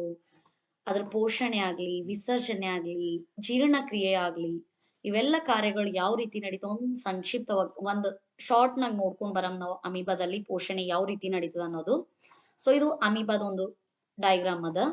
ಸೊ ಅಮೀಬಾ ಇದಕ್ ಯಾವುದೇ ಒಂದು ನಿರ್ದಿಷ್ಟ ಆಕಾರ ಇರೋದಿಲ್ಲ. ಅಮೀಬಾಕ್ ಇದು ಚಲನೆ ಮಾಡ್ತಾ ಹೋದಂಗ ಏನಾಗ್ತಾ ಅಂತಂದ್ರ ಅದ್ರದ್ ಆಕಾರ ಚೇಂಜ್ ಆಗ್ತಾ ಇರ್ತದ. ಸೊ ಇಲ್ಲಿ ಅಮೀಬಾದಾಗ ಮತ್ತೊಂದು ಏನು ಬಹಳ ಮೋಸ್ಟ್ ಇಂಪಾರ್ಟೆಂಟ್ ಕೇಳೋಂಥದ್ ಪಾಯಿಂಟ್ ಯಾವುದಪ್ಪ ಅಂದ್ರೆ ಮಿಥ್ಯಪಾದ. ಮಿಥ್ಯಪಾದ ಅಂತಂದ್ರೆ ಏನು? ಓಕೆ, ಸೊ ಮಿಥ್ಯಪಾದ ಅಂದ್ರೆ ಇಲ್ಲಿ ನಿಮ್ಗೆ ಕಾಣಿಸ್ಲತ್ತದ ಲೈಕ್ ಈಗ ಅಮೀಬಾ ಹಿಂಗ್ ಈ ಟೈಪ್ ಶೇಪ್ ತಗೊಂಡೇವ್ ನಾವು. ಈ ಫಿಂಗರ್ ಲೈಕ್ ಈಗ ಎರಡು ಇವು ಬೆರಳಿನಂತ ರಚನೆಗಳು ಕಾಣ್ಲತ್ತಾವ. ಅದ್ರ ನಡ್ಬರ್ಕ್ ಇದ್ದಿದಂಥದ್ದು ಏನದ ಅಂತಂದ್ರೆ ಅದಕ್ಕೆ ಮಿಥ್ಯಪಾದ ಅಂತ ಕರಿತೇವ್ ನಾವು. ಅದಕ್ಕೆ ಇಂಗ್ಲಿಷ್ನ ಸೂಡೋಪೋಡಿಯಾ ಅಂತ ಕರೀತಾರ. ಓಕೆ, ಸೊ ಮಿಥ್ಯಪಾದ ಅಂದ್ರೆ ಏನು? ಬೆರಳಿನಂತಹ ರಚನೆಗೆ ನಾವ್ ಏನಂತ ಕರಿತೀವಿ? ಮಿಥ್ಯಪಾದ. ಈ ಮಿಥ್ಯಪಾದದ ಮುಖಾಂತರ ಏನಾಗ್ತಪ್ಪ? ಯಾಕೆ ಬೇಕಿದು ಅಮೀಬಾದಾಗ ಅಂತಂದ್ರೆ ಈ ಚಲನೆಗೆ ಕೂಡ ಸಹಾಯಕ ಆಗ್ತದ. ಮತ್ತೇನು, ಇಲ್ಲಿ ಆಹಾರದ ಕಣ ಇಟ್ಟಿದ್ದೇವೆ ಅಂತ ಇಟ್ಕೋರ್ ನಾವು. ಈ ಆಹಾರದ ಕಣಕ್ಕೆ ಏನ್ ಮಾಡ್ತದೆ ಇದು ಮಿಥ್ಯಪಾದ ಚಲನೆಯ ಮುಖಾಂತರ ಸಂಪೂರ್ಣ ಈ ಆಹಾರದ ಕಣಕ್ಕೆ ಆವರಿಸ್ಕೊಳ್ತದ. ಆ ನಂತರ ಆಹಾರದ ಕಣ ಎಲ್ಲಿ ಹೋಗ್ತದ ಅಂತಂದ್ರೆ ಆಹಾರ ರಸದಾನಿ. ಇವ್ ಕೇಳಿರ್ಬೇಕು, ಮುಂದೆ ಕಣದಂಗಗಳದಾಗ ಬರ್ತಾವ. ನಾವು ಸಂಪೂರ್ಣವಾಗಿ ಅದ್ರ ಬಗ್ಗೆ ಓದಾಮಿ. ಪ್ರತಿಯೊಂದು ಕಣದಂಗದ ಒಂದು ವಿಶಿಷ್ಟ ಕಾರ್ಯಗಳು ನಿರ್ವಹಿಸ್ತವವು. ಸೊ ಪ್ರತಿಯೊಂದು ಜೀವಕೋಶದ ಅಂದ್ರೆ ಅದ್ರೊಳಗೆ ಏನಿರ್ತ? ಆಹಾರ ರಸದಾನಿ. ಆಹಾರ ರಸದಾನಿ ಅಂದ್ರೆ ಏನು? ಆಹಾರ ಫುಡ್ಡಿಗೆ ಸ್ಟೋರ್ ಮಾಡ್ಕೊಂಬಂತದ್ದು ಆಹಾರ ರಸದಾನಿ. ಈ ಆಹಾರ ರಸದಾನಿದಾಗ ಏನಿರ್ತಾವ ಅಂದ್ರೆ ಅನೇಕ ಕಿಣ್ವಗಳು ಇರ್ತಾವ, ಬಹಳಷ್ಟು ಎನ್ಸೈಮ್ಸ್ಗಳು. ಎಂತ ಎನ್ಸೈಮ್ಸ್ ಅಪ್ಪ? ಡೈಜೆಸ್ಟಿವ್ ಎನ್ಸೈಮ್ಸ್, ಜೀರ್ಣಕ್ರಿಯೆಗೆ ಸಹಾಯಕ ಮಾಡುವಂತ ಎನ್ಸೈಮ್ಸ್ ಇರ್ತಾವ. ಆ ಎನ್ಸೈಮ್ಸ್ ಎಲ್ಲ ಏನ್ ಮಾಡ್ತಾವ ಅಂದ್ರೆ ತಗೊಂಡಿದಂತ ಆಹಾರಕ್ಕ ಸಂಪೂರ್ಣವಾಗಿ ಜೀರ್ಣ ಮಾಡ್ತಾವ. ಜೀರ್ಣ ಮಾಡಿದಾಗ ನಿಮಗ್ ಗೊತ್ತದ ಏನಂತಂದ್ರೆ ನಾವು ಊಟ ಮಾಡಿದಷ್ಟೆಲ್ಲ ಏನಾಗಲ್ಲ, ಅದ್ರಿಂದ 100% ಎನರ್ಜಿ ಬರಲ್ಲ. ಸೊ ಸ್ವಲ್ಪ ವೇಸ್ಟ್ ಪ್ರಾಡಕ್ಟ್ ಕೂಡ ಹೋಗ್ತದ ಅದ್ರೊಳಗೆ. ಸೊ ಕಂಪ್ಲೀಟ್ ಡೈಜೆಷನ್ ಆಗಿ ಮೆಕ್ಕ ಏನಾಗ್ತದ? ಡೈಜೆಸ್ಟ್ ಆಗಿದಂತ ಎಲ್ಲ ಅದ್ರೊಳಗಿರೋ ಅಂತ ಎಲ್ಲಾ ಕಾಂಪೊನೆಂಟ್ಸ್ ಅಂದ್ರೆ ಏನು? ನ್ಯೂಟ್ರಿಯೆಂಟ್ಸ್ಗಳು ಎಲ್ಲಿ ಹೋಗ್ತಾವ? ನೆಕ್ಸ್ಟ್ ಕೋಶ ದ್ರವ್ಯಕ್ಕೆ ಬರ್ತಾವ. ಓಕೆ, ಕೋಶ ದ್ರವ್ಯದ ಮುಖಾಂತರ ಏನ್ ಮಾಡ್ದ ಅಮೀಬಾ ಅಂದ್ರ ಅದರಿಂದ ಎನರ್ಜಿ ಪಡೆದುಕೊಳ್ತದ, ಶಕ್ತಿ ಪಡೆದುಕೊಳ್ತದ. ಆ ನಂತರ ವೇಸ್ಟ್ ಉಳಿತಲ್ಲ, ಸೊ ವೇಸ್ಟ್ ಅನ್ವಾಂಟೆಡ್ ಪ್ರಾಡಕ್ಟ್ ಅದು ಹೆಂಗ್ ಹೊರಗ್ ಬರ್ತದ ಅಂತಂದ್ರ, ಸೊ ಕೋಶ ದ್ರವ್ಯದ ಮುಖಾಂತರನೇ ಏನ್ ಮಾಡ್ತದ ಅಲ್ಲಿ ಬಂದಿ ಆ ನಂತರ ಮಿಥ್ಯಪಾದದ ಮೂಲಕ ಏನ್ ಮಾಡ್ತದ ಹೊರ ಹಾಕ್ತದ ಅದು ವೇಸ್ಟ್ ಪ್ರಾಡಕ್ಟ್. ಸೊ ಇದು ಏನಾಯ್ತು ಅಮೀಬಾದಲ್ಲಿ ಪೋಷಣೆ ಆಯ್ತು. ಓಕೆ, ಸೊ ಈ ಹಂತದ ಇನ್ನೊಂದು ಏಕಕೋಶ ಜೀವಿ ಯಾವ್ದದ, ಇದು ಯೂಗ್ಲಿನ್ ಅದ, ಮತ್ತೊಂದು ಪ್ಯಾರಾಮೇಶಿಯಂ. ಈ ಪ್ಯಾರಾಮೇಶಿಯಂ ಕೂಡ ನಿಮ್ ಎಕ್ಸಾಮ್ ಪರ್ಪಸ್ ತುಂಬಾನೇ ಇಂಪಾರ್ಟೆಂಟ್ ಆಗಿರುವಂತದ್ದು. ಸೊ ಇದ್ರೊಳಲ್ಲಿ ಮೇನ್ ಫೋಕಸ್ ಎದಕ್ ಮಾಡ್ತಾರ ಅಂದ್ರೆ ಇಲ್ಲಿ ಸೀಲಿಯಾ. ಸೊ ಸೀಲಿಯಾ ಅಂದ್ರೆ ಏನು, ಪ್ಯಾರಾಮೇಶಿಯಂ ನಲ್ಲಿ ಸೀಲಿಯಾದ ಏನ್ ಕೆಲಸ ಅದ, ಸೀಲಿಯಾಕ್ ಏನಂತ ಕನ್ನಡನಾಗ ಅಂದ್ರೆ ಕಶಾಂಗ ಅಂತ ಕರೀತಾರೆ. ಸೊ ನಿಮಗ್ ಬಹಳಷ್ಟು ವರ್ಡ್ಸ್ ಏನು ಅಂದ್ರೆ ಕನ್ನಡ ಮತ್ತು ಇಂಗ್ಲಿಷ್ ನಲ್ಲಿ ಮ್ಯಾಕ್ಸಿಮಮ್ ಗೊತ್ತಿರ್ಬೇಕು ನಿಮಗ್. ಯಾಕ ನೀವು ಎಕ್ಸಾಮ್ ಕನ್ನಡ ಮೀಡಿಯಂ ಕನ್ನಡದಾಗ ಬರ್ದ್ರು ಏನು ಅಂತಂದ್ರೆ ಸ್ವಲ್ಪ ಕೀವರ್ಡ್ಸ್ ಏನ್ ಮಾಡ್ಲತ್ತಾರ ಅಂದ್ರೆ ಜಾಸ್ತಿ ಇಂಗ್ಲಿಷ್ ನಾಗೆ ಕೊಡ್ಲತ್ತಾರ. ಸೊ ಇದು ಸೀಲಿಯಾ. ಸೀಲಿಯಾ ಎದ್ರೊಳಗೆ ಇರ್ತ ಅಂದ್ರೆ ಸೀಲಿಯಾ ಅಂದ್ರೆ ಏನು ಕಶಾಂಗ. ಕಶಾಂಗ ಅಂತ ಕನ್ನಡನಾಗ ಕರಿತೇವೆ. ಕಶಾಂಗ ಅಂದ್ರೆ ಏನಪ್ಪಾ, ಸಣ್ಣ ಕೂದಲಿನಂತ ರಚನೆಗೆ ಏನಂತ ಕರಿತೇವ್ ಕಶಾಂಗ ಅಂತ ಕರಿತೇವ್. ಸೊ ಇದು ಎಲ್ಲಿರ್ದ ಪ್ಯಾರಾಮೇಶಿಯಂನಾಗ. ಈ ಪ್ಯಾರಾಮೇಶಿಯಂನ ಕಶಾಂಗದೇ ಬಹಳ ಇಂಪಾರ್ಟೆಂಟ್ ವರ್ಕ್ ಅದ ಇಲ್ಲಿ. ಏನು ಈ ಕಶಾಂಗ ಏನ್ ಮಾಡ್ತಾ ಅಂದ್ರ ಪ್ಯಾರಾಮೇಶಿಯಂನ ಚಲನೆಗೆ ಸಹಾಯಕ ಆಗದ. ಅಂದ್ರೇನು ಒಂದ್ ಪ್ಲೇಸ್ಲಿಂದ ಇನ್ನೊಂದ್ ಪ್ಲೇಸಿಗೆ ಅದು ಏನ್ ಫುಡ್ ಸರ್ಚ್ ನಾಗ ಹೋಗ್ಬೇಕಲ್ಲ, ಫುಡ್ಡಿಗೆ ಹುಡ್ಕೊಂಡು. ಸೊ ಇದು ಚಲನೆ ಎದ್ರ ಮುಖಾಂತರ ಮಾಡ್ತಾ ಅಂದ್ರ ಕಶಾಂಗದ ಮೂಲಕ. ಆ ನಂತರ ಈಗ ಬೈ ಚಾನ್ಸ್ ಇಲ್ಲಿ ಫುಡ್ ಪಾರ್ಟಿಕಲ್ ನೋಡ್ತಪ್ಪ ಅದು ಇಲ್ಲಿ ಅಂತಂದ್ರೆ ಏನ್ ಮಾಡ್ತದ ಚಲನೆಯ ಮುಖಾಂತರ ಅವು ಕಶಾಂಗಗಳ ಏನ್ ಮಾಡ್ತಾವ ಅಂದ್ರೆ ಫುಡ್ಡಿಗೆ ಟ್ರ್ಯಾಪ್ ಮಾಡ್ಕೋತಾವ, ಅದ್ರೊಳಗೆ ಹಿಡ್ದು ಇಟ್ಕೊಳ್ತಾವ. ಅವು ಹೇರ್ಸ್ ಹೆಂಗಿರ್ತಾವ ಅಂದ್ರೆ ಬಹಳ ಶಾರ್ಪ್ ಇರ್ತಾವ. ಅವೇನ್ ಮಾಡ್ತಾವ ಫುಡ್ಡಿಗೆ ಹಿಡ್ದಿಟ್ಕೋತಾವ. ಹಿಡ್ದಿಟ್ಕೊಂಡ್ಮ್ಯಾಗ ಸೇಮ್ ಇದ್ರೊಳಗ್ನು ಏನ್ ಆಗ್ತದ ಆಹಾರ ರಸದಾನಿಗಳದಾಗ ಹೋಗಿ ಮುಂದಿನ ಪ್ರೊಸೀಜರ್ ಸ್ಟಾರ್ಟ್ ಆಗ್ತದ. ಸೊ ಆ ರೀತಿ ಇದ್ರೊಳಗ್ ಕೂಡ ಪೋಷಣೆ ನಡೀತದ. ಓಕೆ, ಸೊ ಇದು ಏನಾಯ್ತು ಸಂಪೂರ್ಣವಾಗಿ ಏಕಕೋಶೀಯ ಜೀವಿಗಳ ಬಗ್ಗೆ. ಸೊ ಏಕಕೋಶೀಯ ಜೀವಿಗಳು ನಿಮ್ಗೆ ಗೊತ್ತಿರ್ಬೇಕು. ಯಾಕಂದ್ರ ಸಮ್ ಟೈಮ್ ಏನ್ ಮಾಡ್ಬೋದು ಅಂತಂದ್ರ ಬಹಳಷ್ಟು ಲೈಕ್ ನೀವು ಮೈಕ್ರೋ ಆರ್ಗಾನಿಸಮ್ಸ್ ನಾಗ ನೋಡಿರ್ಬೇಕು. ನಾವು ಮೈಕ್ರೋ ಆರ್ಗಾನಿಸಮ್ಸ್ ಈಗ ಏನ್ ಮಾಡಿದೆವು 4 ಗ್ರೂಪ್ಸ್ ನಾಗ ಡಿವೈಡ್ ಮಾಡಿದ್ವು. ಅದ್ರೊಳಗ ಕೆಲವೊಂದು ಸೂಕ್ಷ್ಮ ಜೀವಿಗಳು ಏನವ ಅಂದ್ರೆ ಬಹುಕೋಶೀಯ ಜೀವಿಗಳು ಕೂಡವ, ಮತ್ ಕೆಲವೊಂದು ಏನವ ಏಕಕೋಶೀಯ ಜೀವಿಗಳು ಕೂಡವ. ಓಕೆ, ಸೊ ಈ ಬಹುಕೋಶೀಯ ಜೀವಿಗಳ ಬಗ್ಗೆ ನೋಡೋಣ ನಾವು. ಸೊ ಬಹುಕೋಶೀಯ ಜೀವಿ ಅಂದ್ರೆ ಏನು, ಸಾಮಾನ್ಯವಾಗಿ ನಿಮ್ಗೆ ಜನರಲ್ ಅರ್ಥ ಆಗ್ತದೆ. ಇದೇನು ಅಷ್ಟೇನು ಕಾಂಪ್ಲಿಕೇಟೆಡ್ ಅನ್ನೋ ರೀತಿ ಏನಿಲ್ಲ ಇದು. ಸೊ ಬಹುಕೋಶೀಯ ಅಂದ್ರೆ ಏನು, ಅದು ಏಕಕೋಶೀಯ ಜೀವಿದಾಗ ಅದ್ರ ಜೀವಿ ಏನಾಗಿತ್ತು ಅಂದ್ರೆ ಒಂದೇ ಒಂದು ಜೀವಕೋಶದಿಂದ ಮಾತ್ರ ಮಾಡಲ್ಪಟ್ಟಿತ್ತು. ಬಹುಕೋಶೀಯ, ಬಹು ಅಂದ್ರೆ ಅರ್ಥ ಆಗ್ತದ ಇಲ್ಲಿ, ಬಹು ಅಂದ್ರೇನು ಮೆನಿ. ಸೊ ಒಂದು ಜೀವಿಯಲ್ಲಿ ಏನಿರ್ತಾವ ಅಂದ್ರೆ ಎರಡಕ್ಕಿಂತ ಹೆಚ್ಚು ಅನೇಕ ಜೀವಕೋಶಗಳಿಂದ ಮಾಡಲ್ಪಟ್ಟಿದಿರ್ತದ. ಅಂತ ಜೀವಿಗೆ ಏನಂತ ಕರಿತೇವ್ ನಾವು, ಬಹುಕೋಶೀಯ ಜೀವಿಗಳು ಅಂತ ಕರಿತೇವ್ ನಾವು. ಸೊ ಆ ಬಹುಕೋಶೀಯ ಜೀವಿಗಳಿಗೆ ನೀವು ನೋಡಿರ್ಬೋದು, ಏನು ಇಲ್ಲಿ ಆಂಟ್ ಇರುವೆ ಆಗ್ಲಿ, ಆನೆ ಆಗ್ಲಿ, ಮರ ಆಗ್ಲಿ, ಈವನ್ ನಾವು ಹ್ಯೂಮನ್ ಬೀಯಿಂಗ್ಸ್ ಕೂಡ ಏನಿದ್ದೇವ್ ನಾವು ಬಹುಕೋಶೀಯ ಜೀವಿಗಳು. ಓಕೆ, ಸೊ ನೋಡಿ ನೆಕ್ಸ್ಟ್ ಮತ್ತೊಂದು ನಿಮ್ಗೆ ಏನು ಅಂತಂದ್ರೆ ಬಹಳಷ್ಟು ಸಾಮಾನ್ಯವಾಗಿ ಜನರಲ್ ಒಂದ್ ಕ್ವಶನ್ ಕೇಳ್ತಾರ. ಏನಂದ್ರ ಎಲ್ಲಾ ಜೀವಿಗಳಲ್ಲಿ ಇರುವಂತ ಜೀವಕೋಶ ಏನ್ ಸೇಮ್ ಅದ್ರದ್ದು ಶೇಪ್ ಮತ್ ಸೈಜ್ ಎಲ್ಲ ಸೇಮ್ ಇರ್ತದೇನು ಅಂತ ಕೇಳ್ತಾರ. ಸೊ ನೋಡಿ, ಯಾವಾಗ ನಾವೇ ಹ್ಯೂಮನ್ ಬೀಯಿಂಗ್ಸ್ ಎಲ್ಲರೂ ಒಬ್ರಿಗೊಬ್ರು ಸಿಮಿಲರ್ ಇಲ್ಲ ನೋಡ್ಲಕ್ಕ. ಅಂದ್ರ ಏನು ಫೇಸ್ ಕಟ್ ಆಗ್ಲಿ ಎಲ್ಲಾನೇ ಡಿಫ್ರೆಂಟ್ ಅದ. ಹಂಗಂದ್ರು ಆ ಜೀವಿದಾಗ ಇರೋಂತ ಜೀವಕೋಶಗಳು ಹೆಂಗ್ ಸೇಮ್ ಇರ್ತಾವ ಸಾಧ್ಯ ಅದ ಹೇಳ್ರಿ. ಓಕೆ, ಸೊ ಈಗ ನೋಡ್ರಿ, ನಾವು ಕಂಪೇರ್ ಎದಕ್ ಮಾಡಮಿ, ಒಂದು ಮರಕ್ ತಗೋರ್ ನೀವು planting. So plant and human beings ಅದ್ರೊಳಲ್ಲ ಅದ್ರ ರಚನೆನೇ ಬೇರೆ ಅದ ಅಂತಂದ್ರ ಅದ್ರೊಳಗ ಜೀವಕೋಶ ಕೂಡ ಏನಿರ್ತದ್ರದ್ದು ಆಕಾರ ಮತ್ತು ಗಾತ್ರ ಕೂಡ ಏನು ಬೇರೆ ಆಗಿದಿರ್ತದ. ಓಕೆ, ಸೊ ಈಗ ಡಿಫ್ರೆಂಟ್ ಅಂದ್ರೇನು, ಬೇರೆ ರೀತಿಯ ಜೀವಕೋಶಗಳಿಗೆ ಉದಾಹರಣೆ ಕೊಡ್ರಿ ಅಂತ ಕೇಳಿದ್ರು ಅಂತಂದ್ರ ಈಗ ಯಾವ್ಯಾವಪ್ಪ ಒಂದು ಡಿಫ್ರೆಂಟ್ ಟೈಪ್ ಎಂತೆಂತವ್ ಇರ್ಬೋದು ಜೀವಕೋಶಗಳು, ಅದ್ರ ಆಕಾರ ಗಾತ್ರದಾಗ ಅಂದ್ರ ಅಂತ ನೋಡ್ಕೋರಿ ಇಲ್ಲಿ ನೀವು. ಒಂದೇನು ನರಕೋಶ, ಮೂಳೆಕೋಶ, ರಕ್ತಕೋಶಗಳು, ಸ್ನಾಯು ಕೋಶಗಳು, ಅಂಡಾಣು, ಕೊಬ್ಬು ಕೋಶ ಎಕ್ಸೆಟ್ರಾ. ಏನವ ಇವು ಆಕಾರ ಮತ್ತು ಗಾತ್ರದಲ್ಲೆಲ್ಲ ಏನವ ಬೇರೆ ಅವ, ಡಿಫ್ರೆಂಟ್ ಅವ. ಓಕೆ,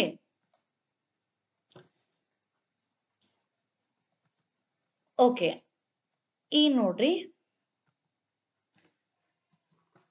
ಏನು ಅಂತಂದ್ರೆ ಈಗ ಒಂದು ಅಂಗ, ಫಾರ್ ಎಕ್ಸಾಂಪಲ್ ಈಗ ನಮ್ದು ಅಂಗ ಏನದ ಒಂದು ನಾ ನಿಮ್ಗೆ ಹೇಳಿದೆ ಆಲ್ರೆಡಿ. ಏನಂತಂದ್ರೆ ಬಹಳಷ್ಟು ಜೀವಕೋಶಗಳ ಒಂದ್ ಸಮೂಹಕ್ಕೆ ಏನಂತ ಕರಿತೇವ್ ನಾವು ಟಿಶ್ಯೂ, ಅಂಗಾಂಶ ಅಂತ ಕರಿತೇವ್.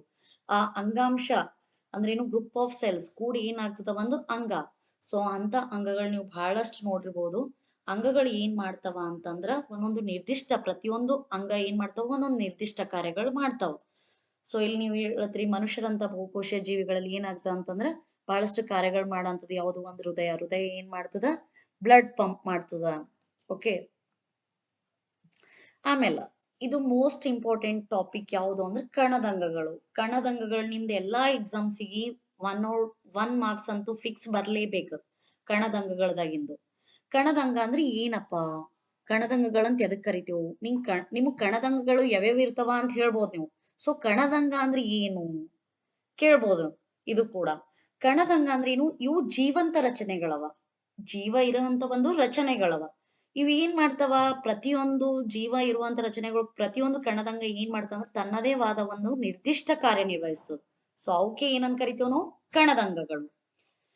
ಸೊ ಕಣದಂಗ ಅಂದ್ರೆ ಇನ್ನೊಂದ್ಸಲ ನೋಡ್ರಿ, ಜೀವಂತ ರಚನೆಗಳವ ಇವು.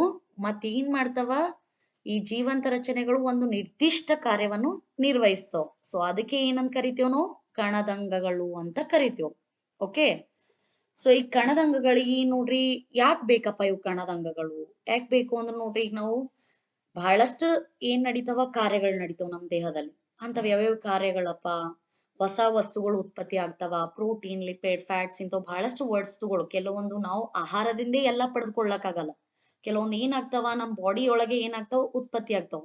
ಸೊ ಹೊಸ ವಸ್ತುಗಳು ಉತ್ಪತ್ತಿ ಆಗೋಕ್ಕೂ ಸಹ ಮತ್ತ ಕೆಲವೊಂದು ಈ ವೇಸ್ಟ್ ಕೂಡ ಜನರೇಟ್ ಆಗ್ತದೆ. ಯಾವುದೇ ಒಂದು ವಸ್ತು ಉತ್ಪತ್ತಿ ಆಗ್ಲದಂದ್ರ ಅದ್ರ ಜೋಡಿ ಎಲ್ಲಾನು ನಮ್ಗೆ ಯೂಸ್ಫುಲ್ ಇರಲ್ಲ, ಹೊರಗೆ ಹಾಕಂತ ವೇಸ್ಟ್ ಕೂಡ ಇರ್ತದ. ಸೊ ವೇಸ್ಟಿಗೆ ಹೊರಗೆ ಹಾಕಕ್ ಕೂಡ ಮತ್ತ ನಮ್ದು ಜೀವಿ ಒಳಗ ಏನು ಹೊಸ ವಸ್ತುಗಳ ತಯಾರಿಸ್ಲಕ್ಕೆಲ್ಲ ಏನ್ ಬೇಕು ನಮಗ, ಕಣದಂಗಗಳು ಬೇಕು. ಓಕೆ, ಸೊ ಈ ಕಣದಂಗಗಳು ಏನಪ್ಪ ಟೋಟಲಿ ಯಾವ್ಯಾವ ಕಣದಂಗಗಳು ನೋಡ್ಕೊಳ್ಳೋಣ ಒಂದ್ಸಲ. ಓಕೆ, ಸೊ ಈಗ ನೋಡ್ರಿ ನಾನು ನಿಮ್ಗೆ ಇಲ್ಲಿ ಹೇಳ್ತೀನಿ ಕಣದಂಗಗಳು ಯಾವ್ಯಾವ ಅಂತಂದ್ರ, ಮೋಸ್ಟ್ ನಿಮ್ ಎಕ್ಸಾಮ್ ಪರ್ಪಸ್ ಇರೋಂತ ಕಣದಂಗಗಳು ಯಾವ್ಯಾವ ಅಂತಂದ್ರೆ ಇಲ್ಲಿ ಮೈಟೋಕಾಂಡ್ರಿಯಾ ಮತ್ತ ವೆಸಿಕಲ್ಸ್, ಲೈಸೋಸೋಮ್, ಮೈಟೋಕಾಂಡ್ರಿಯಾ ಇಲ್ಲಿದೆ ನೋಡಿ. ಓಕೆ, ಆಮೇಲೆ ಇಲ್ಲಿ ವೆಸಿಕಲ್ಸ್, ಆಮೇಲೆ ಗಾಲ್ಗಿ ಅಪಾರ್ಟಸ್, ಇದು ಸೆಲ್ ಮೆಂಬ್ರೇನ್. ಇದೇನು ಆಮೇಲೆ ಓದಮ್ ಇದ್ರದ್ದು, ಇದು ಕೂಡ ಇದೇನ್ ಕಣದಂಗದಾಗ ಬರಲ್ಲ, ಇದು ಸೆಲ್ಲಿನ ಒಂದು ಘಟಕ ಅದ. ಆಮೇಲೆ ಸೆಂಟ್ರಿಯೋಲ್ಸ್, ಮತ್ತ ಇಲ್ಲಿ chromatin, nucleolus, vacuoles, lysosomes, rough endoplasmic reticulum, ribosomes, ಇವೆಲ್ಲ ಏನವ ಅಂದ್ರೆ ಕಣದಂಗಗಳವ. ಸೊ ಕಣದಂಗಗಳಲ್ಲಿ ಕೂಡ ಏನದ ಅಂದ್ರೆ ಸ್ವಲ್ಪ ವ್ಯತ್ಯಾಸ ಅದ. ಅಂದ್ರೆ ಏನು, ಕಣದಂಗಗಳು ಪ್ರಾಣಿ ಜೀವಕೋಶಗಳಲ್ಲಿ ಒಂದೆರಡು ಇರಲು, ಆಮೇಲೆ ಸಸ್ಯ ಜೀವಕೋಶದಲ್ಲಿ 2 ಕಣದಂಗಗಳು ಎಕ್ಸ್ಟ್ರಾ ಇರ್ತಾವ. ಸೊ ಅದನ್ನ ನೋಡೋಣ. ಒಂದು ಜೀವಕೋಶದಂದ್ರ ಅದ್ರಾಗ ಇರ್ಬೇಕಾಗಿದಂತ ಪ್ರತಿಯೊಂದು ಜೀವಕೋಶ, ಅದು ಸಸ್ಯ ಜೀವಕೋಶ ಇರ್ಲಿ ಪ್ರಾಣಿ ಜೀವಕೋಶ ಇರ್ಲಿ, ಇರ್ಬೇಕಾಗಿದಂತ ಅತ್ಯಂತ ಮೂಲ 3 ಘಟಕಗಳು ಯಾವುವು ಅಂದ್ರೆ ಇವು ಕೋಶ ಪೊರೆ, ಕೋಶ ಕೇಂದ್ರ ಮತ್ತು ಕೋಶ ದ್ರವ್ಯ. ನಾನು ನಿಮಗೆ ಇವಾಗೇ ಹೇಳಿದ್ದ ಈಗ ಜಸ್ಟ್ 5 minutes ಇಂದಾನೆ ಏನಂತ ಅಂದ್ರೆ ಕೋಶ ಕೇಂದ್ರ ಕಂಡಿಡಿದಂತ ವಿಜ್ಞಾನಿ ಹೆಸರು ಮತ್ತ ಕೋಶ ದ್ರವ್ಯ. ಕೋಶ ಕೇಂದ್ರ ಕಂಡಿಡಿದವರು ಯಾರು, ರಾಬರ್ಟ್ ಬ್ರೌನ್. ಆಮೇಲೆ ಕೋಶ ದ್ರವ್ಯ ಪರ್ಕಿಂಜೆ. ಓಕೆ, ಸೊ ಇಲ್ಲಿ ನೋಡ್ರಿ ಕೋಶ ಪೊರೆ ಅಂತ ಯಾವ್ದು ಕನ್ಬೇಕಪ್ಪ. ಸೊ ಪ್ರಾಣಿ ಜೀವಕೋಶ ಮತ್ತು ಸಸ್ಯ ಜೀವಕೋಶ ಎರಡ್ ನಾವು ತಗೊಳ್ಳೋಣ. ಸೊ ಇಲ್ಲಿ ಪ್ರಾಣಿ ಜೀವಕೋಶ ತಗೊಳ್ಳೋಣ. ಓಕೆ, ಇದ್ರೊಳಗೆ ಕಂಪಲ್ಸರಿ ನ್ಯೂಕ್ಲಿಯಸ್ ಇರ್ತದೆ. ಅತ್ಯಂತ ಹೊರಗಿನ ಪದರನೇ ಯಾವ್ದದ ಅಂದ್ರೆ ಕೋಶ ಪೊರೆ. ಎದ್ರೊಳಗ, ಪ್ರಾಣಿ ಜೀವಕೋಶದಾಗ ಅತ್ಯಂತ ಹೊರಗಿನ ಪದರ, ಎದ್ರೊಳಗ ಪ್ರಾಣಿ ಜೀವಕೋಶದಾಗ. ಆಮೇಲೆ ನಾವು ಸಸ್ಯ ಜೀವಕೋಶಕ್ಕಿನ ತಗೊಂಡೆವು ಅಂದ್ರ ಅತ್ಯಂತ ಹೊರಗಿನ ಪದರ ಯಾವ್ದಿರ್ತದ ಹೇಳ್ಬೋದಾ ನೀವು. ಸೊ ನಾವು ಸಸ್ಯ ಜೀವಕೋಶಕ್ಕೆ ತಗೊಂಡೇವು ಅಂತಂದ್ರ ಸ್ವಲ್ಪ ನಾವು ಏನ್ ಮಾಡಮಿ ಅಂದ್ರೆ ಡಿಫ್ರೆನ್ಸ್ ಮಾಡಮ್ ಸಸ್ಯ ಜೀವಕೋಶಕ್ಕ ಪ್ರಾಣಿ ಜೀವಕೋಶಕ್ಕೆ, ಯಾಕಂದ್ರೆ ನಿಮ್ಗಿಲ್ಲ ಅಂತಂದ್ರೆ ಕನ್ಫ್ಯೂಸ್ ಆಗ್ತದೆ. ಓಕೆ, ಇದು ಸಸ್ಯ ಜೀವಕೋಶ ಅಂತ ತಗೊಳ್ಳೋದು. ಸೊ ಇದು ಏನು ಅತ್ಯಂತ ಹೊರಗಿನ ಪದರ ಸಸ್ಯ ಜೀವಕೋಶದಾಗ ಯಾವುದು ಅಂದ್ರೆ ಕೋಶ ಭಿತ್ತಿ. ಕೋಶ ಭಿತ್ತಿ.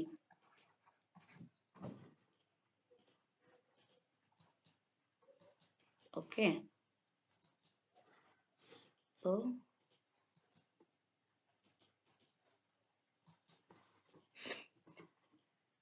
ಆಮೇಲೆ ನೋಡೋಣ. ಸೊ ನೋಡ್ರಿ ಈ ಫಸ್ಟ್ ಕೋಶ ಪೊರೆ ಓದಮ್. ಇದು ಎದ್ರೊಳಲ್ಲಿ ಪ್ರಾಣಿ ಜೀವಕೋಶದಲ್ಲಿ ಮೊಟ್ಟ ಮೊದಲನೇ ಒಂದು ಪದರ ಬರುವಂತದ್ದು ಯಾವುದು? ಕೋಶ ಪೊರೆ. ಆ ಕೋಶ ಪೊರೆ ಬಗ್ಗೆ ಸ್ಟಡಿ ಮಾಡಮ್. ಕೋಶ ಪೊರೆ ಯಾಕಿರ್ಬೇಕಪ್ಪ, ಕೋಶ ಪೊರೆದ ಏನ್ ಕೆಲ್ಸ ಅದ, ಕೋಶ ಪೊರೆ ಇರ್ಲಿಲ್ಲ ಅಂದ್ರೆ ಏನ್ ಆಗ್ತಿತ್ತು ಸೆಲ್ಲಿಂದು. ಇದು ಬಹಳ ಇಂಪಾರ್ಟೆಂಟ್ ಆದಂತದ್ದು ಒಂದು ಟಾಪಿಕ್, ಕೋಶ ಪೊರೆ. ಇದ್ರೊಳಲ್ಲಿ ನಿಮ್ಮ ಮುಂದ ಅಭಿಸರಣೆ ವಿಸರಣೆ ಇವೆಲ್ಲ ಇದ್ರೊಳಗಿರೋಂಥ ಕ್ವಶನ್ಸ್ ಕೇಳೋಂಥ ಚಾನ್ಸಸ್ ತುಂಬಾನೇ ಇದೆ. ಸೊ ಗಮನವಿಟ್ಟು ಕೇಳಿಲಿ. ಸೊ ಕೋಶ ಪೊರೆ ಏನು? ಪ್ರಾಣಿ ಜೀವಕೋಶದಲ್ಲಿ ಅತ್ಯಂತ ಹೊರ ಪದರಕ್ಕೆ ಏನಂತ ಕರಿತೀವಿ ನಾವು? ಕೋಶ ಪೊರೆ ಅಂತ ಕರಿತೀವಿ. ಈ ಕೋಶ ಪೊರೆ ಏನ್ ಕೆಲಸ ಮಾಡ್ತದಪ್ಪ ಅಂತಂದ್ರೆ, ಕೋಶ ಪೊರೆ ಏನ್ ಮಾಡದ ಅಂತಂದ್ರ ನಮ್ದು ಒಂದು ಜೀವಿಯ ದೇಹದಾಗ ಏನ್ ಇರ್ತಾವ, ಜೀವಕೋಶಗಳು ಇರ್ತಾವ. ಸೊ ಇದು ಒಂದು ಜೀವಿಯ ದೇಹ ಅದ ಅಂತ ಕನ್ಸಿಡರ್ ಮಾಡೋಣ. ಇದ್ರ ಒಳಗೆ ಏನದ? ಜೀವಕೋಶ. ಓಕೆ, ಈಗ ಇದು ಹೊರಗಿಂದಿದೆಲ್ಲ ಏನು? ಜೀವಿಯ ದೇಹ. ಸೊ ಈಗ ನಾವು ಆಹಾರ ಎಲ್ಲ ಊಟ ಮಾಡ್ತೇವೆ, ಊಟ ಮಾಡಿ ಮ್ಯಾಗ ಜೀರ್ಣ ಆಗ್ಬೇಕು, ಜೀರ್ಣ ಆಗಿ ಮ್ಯಾಗ ಏನಾಗ್ಬೇಕು? ಜೀವಕೋಶ ಒಂದ್ ಕೆಲಸ ಮಾಡ್ಬೇಕಂದ್ರೆ ಅದಕ್ಕೆ ಏನ್ ಬೇಕು? ಶಕ್ತಿ ಆಗತ್ತೆ ಇದೆ. ಯಾಕಂದ್ರೆ ಶಕ್ತಿ ಇಲ್ದೇನೆ, ಆಕ್ಸಿಜನ್ ಇಲ್ದೇನೆ ಜೀವಕೋಶ ಏನ್ ಮಾಡಲ್ಲ? ಯಾವುದೇ ರೀತಿಯ ಕಾರ್ಯಗಳು ಮಾಡಲ್ಲ. ಆ ಕಾರ್ಯ ಮಾಡ್ಬೇಕಂದ್ರೆ ಏನ್ ಬೇಕು? ಅದಕ್ಕ ಶಕ್ತಿ ಬೇಕು. ಸೊ ಆ ಶಕ್ತಿ ಆಗ್ಲಿ, ಆ ಆಕ್ಸಿಜನ್ ಆಗ್ಲಿ ಆ ಜೀವಕೋಶ ಒಳಗ್ ಹೆಂಗ್ ಹೋಗ್ತದಪ್ಪ ಅಂತಂದ್ರ ಏನ್ ಮಾಡ್ತದ? ಈ ಪೊರೆಯ ಮೂಲಕ. ಎಲ್ಲದ ಇದು ಪೊರೆ? ಈ ಪೊರೆಯ ಮೂಲಕ, ಕೋಶ ಪೊರೆಯ ಮೂಲಕ ಹೋಗ್ತದ. ಓಕೆ, ಸೊ ನೀವ್ ಹೇಳ್ಬೇಕು, ಪ್ರಾಣಿ ಜೀವಕೋಶದ ಅತ್ಯಂತ ಹೊರಗಿನ ಹೊದಿಕೆ ಅಥವಾ ಹೊರಗಿನ ಪೊರೆ ಯಾವುದು? ಕೋಶ ಪೊರೆ. ಈ ಕೋಶ ಪೊರೆ ಏನ್ ಮಾಡ್ತದ ಅಂದ್ರ ಕೆಲವು ವಸ್ತುಗಳ ಚಲನೆಯನ್ನು ನಿಯಂತ್ರಣ ಮಾಡ್ತದ, ಅಂದ್ರ ತಡಿತದ. ಯಾಕಂದ್ರ ಎಲ್ಲಾ ವಸ್ತುಗಳು ಒಳಗ್ ಹೋಗ್ಲತ್ತಂದ್ರ ಏನಾಗ್ತದ? ಜೀವಕೋಶ ಫುಲ್ಫಿಲ್ ಆಗ್ತದ. ಒಂದ್ಸಲ ಹೋಗಿ ಮ್ಯಾಕ್ ಮತ್ತ ಎಲ್ಲನೇ ಈಕ್ವಲ್ ಆಗ್ತದ ಪರಿಸರದಾಗ. ಅಂದ್ರೇನು? ಜೀವಿಯ ದೇಹದಾಗ ಮತ್ತೆ ಜೀವಕೋಶದಾಗ ಎರಡು ತಲಿ ಏನು ಫುಲ್ ಆಗಿ ಹೋಗ್ತದ ಅದು ಜೀವಕೋಶ. ಅವಾಗ ಏನಾದ್ರೂ ಕಾರ್ಯ ಮಾಡ್ಲಕ್ ಸಾಧ್ಯ ಆಗ್ತದೇನು? ಆಗಲ್ಲ. ಸೊ ಎಲ್ಲಾ ವಸ್ತುಗಳು ಹೋಗ್ಬಾರ್ದು, ಸೆಲೆಕ್ಟಿವ್ ವಸ್ತುಗಳು ಅಂದ್ರೇನು? ತನಗ್ ಬೇಕಾದಂತ ವಸ್ತುಗಳೇ ಹೋಗ್ಬೇಕು. ಅಂತ ರಚನೆ ಯಾವ್ದ್ ಮಾಡ್ತದ ಅಂತಂದ್ರ ಕೋಶ ಪೊರೆ. ಈ ಹೆಂಗ್ ಹೋಗ್ತಾವಪ್ಪ? ಕೆಲವೊಂದು ವಸ್ತುಗಳೇ ಹೆಂಗ್ ಹೋಗ್ತಾವ ಅಂದ್ರ, ಈ ಕೋಶ ಪೊರೆಗೆ ಏನದ ಅಂತಂದ್ರ ಇಲ್ಲಿ ಚಿಕ್ಕ ಚಿಕ್ಕ ರಂಧ್ರಗಳನ್ನು ಹೊಂದಿದೆ. ಇದು ಏನ್ ಮಾಡ್ಯದ? ಸಣ್ಣ ಸಣ್ಣ ರಂಧ್ರಗಳು ಹೊಂದಿದೆ. ಯಾವುದು? ಕೋಶ ಪೊರೆ. ಇದೇನ್ ಮಾಡ್ತದ? ಕೆಲವು ವಸ್ತುಗಳ ಚಲನೆ ಅನ್ನು ತಡೆಗಟ್ತದ. ಸೊ ತಡೆಗಟ್ಟ ಕಡಿಂದ ಇದಕ್ಕೆ ಏನಂತ ಕರಿತೇವ್ ನಾವು? ಅರೆ ವ್ಯಾಪ್ಯ ಪೊರೆ ಅಂತ ಕರಿತೇವ್ ನಾವು. ಅರೆ ವ್ಯಾಪ್ಯ ಅಂದ್ರೇನು? Selectively permeable membrane. Most important, ಬಹಳಷ್ಟು ಸಲ ಕೇಳ್ತಾರೆ ನಿಮಗ. ಏನಂತಂದ್ರ ಕೋಶ ಪೊರೆಯನ್ನು ಅರೆ ವ್ಯಾಪ್ಯ ಪೊರೆ ಎಂದು ಕರೆಯಲು ಕಾರಣ ಏನು? ಅಥವಾ why the cell membrane is called as a selectively permeable membrane ಅಂತ ಕೇಳ್ತಾರೆ. ಸೊ ಅವಾಗ ನೀವ್ ಏನ್ ಹೇಳ್ಬೇಕು ಅಂದ್ರ, it prevent the movement of some substance. ಅಂದ್ರೇನು? ಕೆಲವು ವಸ್ತುಗಳ ಚಲನೆ ಏನ್ ಮಾಡ್ತದ? ನಿಯಂತ್ರಣ ಮಾಡ್ತದ, ತಡೆಗಟ್ತದ. ಸೊ ಅದಕ್ಕೆ ನಾವ್ ಇದಕ್ಕೆ ಏನಂತ ಕರಿತೀವಿ ಅಂತಂದ್ರ ಅರೆ ವ್ಯಾಪ್ಯ ಪೊರೆ ಅಂತ ಕರಿತೀವಿ. Is it clear? ಓಕೆ, ಇಲ್ಲಂತೂ ನೀವು ಕ್ಲಿಯರ್ ಆಗಿ ನೋಡ್ಬೋದು. ಅನಿಮಲ್ ಸೆಲ್ ಮತ್ತು ಪ್ಲಾಂಟ್ ಸೆಲ್, ಪ್ರಾಣಿ ಜೀವಕೋಶ ಮತ್ತು ಸಸ್ಯ ಜೀವಕೋಶಕ. ಸೊ ಇದೇನದ? ಅತ್ಯಂತ ಹೊರಗಿನ ಪದರ ಯಾವುದು? ಪ್ರಾಣಿ ಜೀವಕೋಶದು ಕೋಶ ಪೊರೆ. ಒಳಗಿದ್ದಂಥದ್ದು ಎಂಟಿ ಪ್ಲೇಸ್, ಅಲ್ಲೆಲ್ಲ ಡಾಟ್ಸ್ಗಳು ಕಾಣತ್ತವಲ್ಲ, ಎಂಟಿ ಪ್ಲೇಸ್ ಏನದದು? ಕೋಶ ದ್ರವ್ಯ. ಆಮೇಲೆ ಅಲ್ಲಿ ನಿಮ್ಗಂತೂ ಕಾಣ್ಲತ್ತದ ಇಲ್ಲಿ ಯಾವುದು? ನ್ಯೂಕ್ಲಿಯಸ್. ಓಕೆ, ಸೊ ಅದು ನ್ಯೂಕ್ಲಿಯಸ್ ಕಾಣ್ಲತ್ತದ. ಸೊ ನ್ಯೂಕ್ಲಿಯಸ್ ನ ಮತ್ ಮುಂದೆ ಏನಾದ್ರೊಳಗೆ ನ್ಯೂಕ್ಲಿಯೋಲಸ್ ಅದು ಯಾವ ಅದ್ರದ್ದು ರಚನೆ ಹೆಂಗ್ ಆಗ್ಯದ ನ್ಯೂಕ್ಲಿಯಸ್, ಅದ್ರ ಬಗ್ಗೆ ಮುಂದ್ ಸ್ಟಡಿ ಮಾಡೋಣ. ಓಕೆ, ಸೊ ಇಲ್ಲಿ ಪ್ಲಾಂಟ್ ಸೆಲ್ ನ ನೋಡಿ ಏನಾಗ್ಯದ ಅಂದ್ರೆ ಡೈರೆಕ್ಟ್ ಒಂದೇ ಲೇಯರ್ ಇಲ್ಲ. ನಿಮ್ಗೆ ನೋಡಿದ್ರೆ ಇಲ್ಲಿ ಗೊತ್ತಾಗ್ಲತ್ತದ ಏನಂತಂದ್ರೆ ಇದು ದಪ್ಪ ಕಾಣ್ಲತ್ತದ ನೋಡಿದ್ರೆ. ಓಕೆ, ಸೊ ದಪ್ಪದ ಅಂದ್ರೆ ಏನಾಗ್ಯದ? ಇಲ್ಲಿ 2 ಲೇಯರ್ಗಳು ಅವಾಗ ಯಾವ್ಯಾವು? ಒಂದು ಫಸ್ಟ್ ಹೊರಗಿನ, ಅತ್ಯಂತ ಹೊರಗಿನ ಭಾಗ ಎಲ್ಲಿ? ಸಸ್ಯ ಜೀವಕೋಶದಲ್ಲಿ ಯಾವ್ದು ಇರ್ತದ ಅಂದ್ರೆ ಕೋಶ ಭಿತ್ತಿ. ಬಹಳ ಇಂಪಾರ್ಟೆಂಟ್, ಇದು ನೆನ್ಪಿಟ್ಕೋಬೇಕು. ಸಸ್ಯ ಜೀವಕೋಶದಲ್ಲಿನ ಅತ್ಯಂತ ಹೊರಗಿನ ಪದರ ಯಾವುದು ಅಂತ ಕೇಳ್ತಾರೆ? ಕೋಶ ಭಿತ್ತಿ. ಪ್ರಾಣಿ ಜೀವಕೋಶದಲ್ಲಿ ಯಾವುದು ಅಪ್ಪ ಅಂದ್ರ ಕೋಶ ಪೊರೆ. ಸೊ ಕೋಶ ಭಿತ್ತಿ, ಇಲ್ಲಿ ಕೋಶ ಪೊರೆ. ಓಕೆ, ಸೊ ಕೋಶ ಭಿತ್ತಿ ಆದ್ಮ್ಯಾಕ ಅದ್ರ ಕೆಳಗಿನ ಲೇಯರ್ ಏನದ ಅಂತಂದ್ರ ಇಲ್ಲಿ ಕೋಶ ಪೊರೆ. ಓಕೆ, ಸೊ ಈ ಕೋಶ ಪೊರೆ ಮುಖಾಂತರ ಓನ್ಲಿ ವಸ್ತುಗಳ ಚಲನೆ ಓನ್ಲಿ ತಡೆಗಟ್ಟದ ಅಷ್ಟೇ ಏನು ಮತ್ತೇನ್ ಕೆಲಸ ಮಾಡ್ತದಪ್ಪ? ಯಾಕಂದ್ರೆ ನಾನು ನಿಮ್ಗೆ ಇವಾಗ್ಲೇ ಹೇಳ್ದ ಏನಂತಂದ್ರ ಒಂದು ಜೀವಕೋಶ ಸಂಪೂರ್ಣವಾಗಿ ಕೆಲಸ ಮಾಡ್ಬೇಕಂದ್ರ ಅದಕ್ಕೆ ಏನ್ ಬೇಕು? ಕಾರ್ಬನ್ ಡೈಆಕ್ಸೈಡ್ ಒಳಗ್ ಉತ್ಪತ್ತಿ ಆಗ್ತದ. ಒಳಗ ಏನ್ ಉತ್ಪತ್ತಿ ಆಗ್ತದ? Carbon dioxide. ಇದು ಹೊರಗಿನ ಪರಿಸರದಿಂದ ಏನ್ ತಗೋಬೇಕು? ಆಕ್ಸಿಜನ್ ತಗೋಬೇಕು. ಹೊರಗ್ ಏನ್ ಬಿಟ್ಕೊಡ್ಬೇಕು? ಕಾರ್ಬನ್ ಡೈಆಕ್ಸೈಡ್ ಹೊರಗ್ ಬಿಟ್ಕೊಡ್ಬೇಕು. ಸೊ ಈ ಕ್ರಿಯೆ ಯಾವ್ದ್ರ ಮುಖಾಂತರ ನಡೀತದಪ್ಪ? ಇದು ಕೂಡ ಏನ್ ಮಾಡ್ತದ? ಕೋಶ ಪೊರೆಯ ಮುಖಾಂತರನೇ. ಸೊ ಏನು ಕಾರ್ಬನ್ ಡೈಆಕ್ಸೈಡ್ ಅಥವಾ ಆಕ್ಸಿಜನ್ ಅಂತ ಕೆಲವು ವಸ್ತುಗಳು ಕೋಶ ಪೊರೆಯ ಮೂಲಕ ಚಲಿಸುತ್ತವೆ ಅಂತ ಇಲ್ಲಿ ಬರ್ದಿದೆ ನೋಡ್ಲತ್ತೀರಿ ನೀವು. ವಿಸರಣೆ, ಅದಕ್ಕೆ ಏನಂತ ಕರಿತೀವಿ? ವಿಸರಣೆ. ನೀವು ಒಂದೇ ಒಂದ್ ನೆನ್ಪಿಟ್ಕೋಬೇಕು ಬಹಳ ಈಸಿ ಮೆಥಡ್ನಾಗ. ವಿಸರಣೆ ಅಂದ್ರೆ ಏನು ಅಂದ್ರೆ ಗಾಳಿ ಬಗ್ಗೆ ಬರ್ಬೇಕು. ಅನಿಲಗಳ ವಿನಿಮಯ. ಎಂತ ಅನಿಲ ಅಪ್ಪ? ಏನ್ ಬೇಕು ನಮಗ? ನಾವು ತಗೋತೇವೆ ಏನು? ಒಂದು ಜೀವಿ ಉಸಿರಾಡ್ಲಕ್ ಬಹಳಷ್ಟೇ ಎಲ್ಲಾ ಅನಿಲಗಳ ಮಿಕ್ಸ್ ಇರ್ತದ. ಬಟ್ ನಾವು ರಿಚ್ ಆಗಿ ತಗೊಂಬದ್ ಯಾವುದು? ಆಕ್ಸಿಜನ್. ಸೊ ಮತ್ ಹೊರಗೆ ಏನ್ ಹಾಕ್ತೇವು? Carbon dioxide. ಈ ಎಲ್ಲಾ ಅನಿಲಗಳ ವಿನಿಮಯ ಯಾವ್ದ್ರ ಮುಖಾಂತರ ಆಗ್ತ ಅಂದ್ರ ಕೋಶ ಪೊರೆಯ ಮುಖಾಂತರ ಆಗ್ತದ. ಇದಕ್ಕೆ ಏನಂತ ಕರಿತೇವು ಅಂದ್ರೆ ವಿಸರಣೆ ಅಥವಾ ಡಿಫ್ಯೂಷನ್ ಅಂತ ಕರಿತೇವ್ ನಾವು. ಓಕೆ, ಸೊ ಹೆಂಗ್ ಆಗ್ತದಪ್ಪ ವಿಸರಣೆ ಇದು ಕ್ರಿಯೆ? ಸೊ ಫಾರ್ ಎಕ್ಸಾಂಪಲ್ ನಾವ್ ಇದು ಒಂದ್ ಸೆಲ್ ಅದ. ಈ ಸೆಲ್ನಾಗ ಏನಾಗ್ಯದ ಇಲ್ಲಿ? ಇದು ಎಲ್ಲ ತನ್ನ ಕಾರ್ಯಗಳು ಮಾಡ್ಯದ. ಕಣದಂಗಗಳಿಂದ ಏನಾಗ್ಯದ? ತನ್ನ ಎಲ್ಲಾ ಕಾರ್ಯಗಳು ಮಾಡಿದ ನಂತರ ಏನಾಗ್ಯದ? ಇದ್ರೊಳಲ್ಲಿ ಕಾರ್ಬನ್ ಡೈಆಕ್ಸೈಡ್ ಫುಲ್ ಆಗ್ಯದ ಇದ್ರೊಳಗೆ. ಇದು ಏನ್ ಮಾಡ್ಬೇಕೀಗ? ಕಾರ್ಬನ್ ಡೈಆಕ್ಸೈಡ್ ಹೊರಗ್ ಹೋಗ್ಬೇಕು, ಇಲ್ಲಿ ಬರ್ಬೇಕು ಹೊರಗ್. ಸೊ ಇಲ್ಲಿ ಹೊರಗಿನ ನಮ್ಮ ಪರಿಸರದಾಗ ಅಂದ್ರೇನು? ಜೀವಿಯ ದೇಹದಾಗ ಏನದ? ಇಲ್ಲಿ ಆಕ್ಸಿಜನ್ ಅದ. ಸೊ ಆಕ್ಸಿಜನ್ ಸಾರತೆ ಇಲ್ಲೆಲ್ಲದ? ಜೀವಿಯ ದೇಹದಾಗ ಆಕ್ಸಿಜನ್ ಸಾರತೆ ಹೆಚ್ಚದ. ಜೀವಕೋಶ ಒಳಗೆ ಏನದ? Carbon dioxide ಹೆಚ್ಚದ. ಸೊ ಅಧಿಕ ಸಾರತೆಯಿಂದ ಕಡಿಮೆ ಸಾರತೆಯೊಳಗೆ ಅಂದ್ರೇನು? ಇಲ್ಲಿ ನೋಡಿ, ಕಾರ್ಬನ್ ಡೈಆಕ್ಸೈಡ್ ಎಲ್ಲಿ ಬಿಡ್ಬೇಕೀಗ? ಹೊರಗ್ ಬಿಡ್ಬೇಕು. ಹೊರಗ್ ಅಂದ್ರೆ ಇಲ್ಲಿ ಫಸ್ಟ್ ಜೀವಿಯ ದೇಹದಾಗ ಬರ್ಬೇಕು. ಆಮೇಲೆ ಏನ್ ತಗೋಬೇಕದು? ಒಳಗ ಆಕ್ಸಿಜನ್ ತಗೋಬೇಕು. ಹೆಂಗ್ ತಗೋತದಪ್ಪ ಅಂತಂದ್ರ ವಸ್ತುಗಳ ಚಲನೆ ಯಾವ್ದ್ರ ಮುಖಾಂತರ ಆಗ್ದ ಅಂದ್ರ ಅಧಿಕ ಸಾರತೆಯಿಂದ ಕಡಿಮೆ ಸಾರತೆ ಒಳಗೆ ಸಾಗ್ತದ. ಸೊ ಅದೇ ಒಂದು ಪ್ರಕ್ರಿಯೆಗೆ ಏನಂತ ಕರಿತೇವ್ ನಾವು? ವಿಸರಣೆ. ಸೊ ವಿಸರಣೆದ ಎಕ್ಸಾಕ್ಟ್ಲಿ ಏನಪ್ಪ ಡೆಫಿನೇಷನ್ ಅಂತಂದ್ರ ವಸ್ತುಗಳ ಚಲನೆ ಅಧಿಕ ಸಾರತೆಯಿಂದ ಕಡಿಮೆ ಸಾರತೆಯೆಡೆಗೆ ಎದ್ರ ಮುಖಾಂತರ ನಡೀತ? ಕೋಶ ಪೊರೆಯ ಮೂಲಕ ನಡೆದ್ರೆ ಅದಕ್ಕೆ ಏನಂತ ಕರಿತೇವ್ ನಾವು? ವಿಸರಣೆ ಅಂತ ಕರಿತೇವ್. ಸೊ ವಿಸರಣೆ ಅಂದ್ರೆ ಅಷ್ಟೇ ನೆನ್ಪಿಟ್ಕೋಬೇಕು, ಇದು ಯಾವುದು? ಅನಿಲಗಳ ಬಗ್ಗೆ ಇರ್ತದೆ. ಇದು ಅನಿಲಗಳ ಚಲನೆ ಬಗ್ಗೆ ಇರ್ತದೆ. ಓಕೆ, ನೆಕ್ಸ್ಟ್ ಇನ್ನೊಂದ್ ಬರ್ತದ ಇಲ್ಲಿ ನೋಡ್ರಿ. ಈಗ ಇದಕ್ಕೆ ಎಕ್ಸಾಂಪಲ್ ಅದ ಅನಿಲಗಳ ಚಲನೆ ಹೆಂಗ ಅಂತಂದ್ರೆ, ಯಾಕಂದ್ರೆ ನಾವು ಈಗ ಹೇಳ್ದ ಜೀವಕೋಶದಾಗ ಏನಾಗ್ಯದ ಅಂದ್ರೆ ಕಾರ್ಬನ್ ಡೈಆಕ್ಸೈಡ್ ಸಾರತೆ ಹೆಚ್ಚಾಗ್ಯದ. ಇದು ಏನ್ ಮಾಡ್ಬೇಕು? ಜೀವಕೋಶದಿಂದ ಹೊರ ಹಾಕ್ಬೇಕು. ಎಲ್ಲಿಗಿ? ಜೀವಿ ದೇಹದಾಗ ಹಾಕ್ಬೇಕು. ಸೊ ಜೀವಿ ದೇಹದಾಗ ಏನ್ ಹೆಚ್ಚಿರ್ತದ? ಆಕ್ಸಿಜನ್ ಇರ್ತದ. ಆಕ್ಸಿಜನ್ ಏನ್ ಮಾಡ್ಬೇಕು? ಜೀವಕೋಶ ಒಳಗ್ ತಗೋಬೇಕು. ಯಾವ್ದ್ರ ಮುಖಾಂತರ ತಗೋತದ? ಕೋಶ ಪೊರೆಯ ಮೂಲಕ ತಗೋತದ. ಸೊ ಅಧಿಕ ಸಾರತೆಯಿಂದ ಕಡಿಮೆ ಸಾರತೆಯೆಡೆಗೆ ಚಲನೆ ಆಗ್ತದ. ಇದೇ ಪ್ರಕ್ರಿಯೆಗೆ ಏನಂತ ಕರಿತೀವಿ ನಾವು? ವಿಸರಣೆ ಅಂತ. ಓಕೆ, ಸೊ ನೆಕ್ಸ್ಟ್ ಇನ್ನೊಂದ್ ಬರ್ತದ ಏನಂತ ಅಂದ್ರ ಎಲ್ಲಾ ಜೀವಿಗಳಲ್ಲಿ ಲೈಕ್ ಏಕಕೋಶೀಯ ಜೀವಿ ಇರ್ಲಿ, ಬಹುಕೋಶೀಯ ಜೀವಿ ಇರ್ಲಿ, ಎಲ್ಲಾ ಜೀವಿಗಳಲ್ಲಿ ಏನಾಗ್ತದ ಅಂದ್ರೆ ವಿಸರಣೆ ಕ್ರಿಯೆ ನಡೀತದ.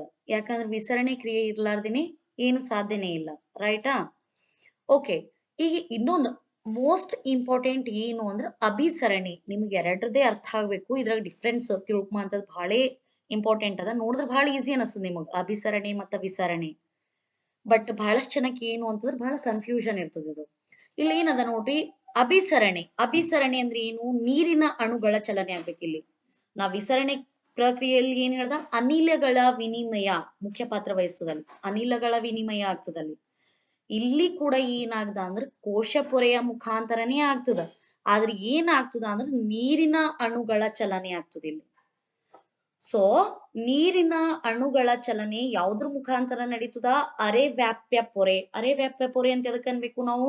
ಕೋಶ ಪೊರೆಗೆ ಏನಂತ ಕರಿತೇವು? ಅರೆವ್ಯಾಪ್ಯ ಪೊರೆ. ಯಾಕೆ ಕರಿತೇವ್ ಅಂತ ಇವಾಗ್ಲೇ ಹೇಳಿನಲ್ಲ ನಾ ನಿಮಗ.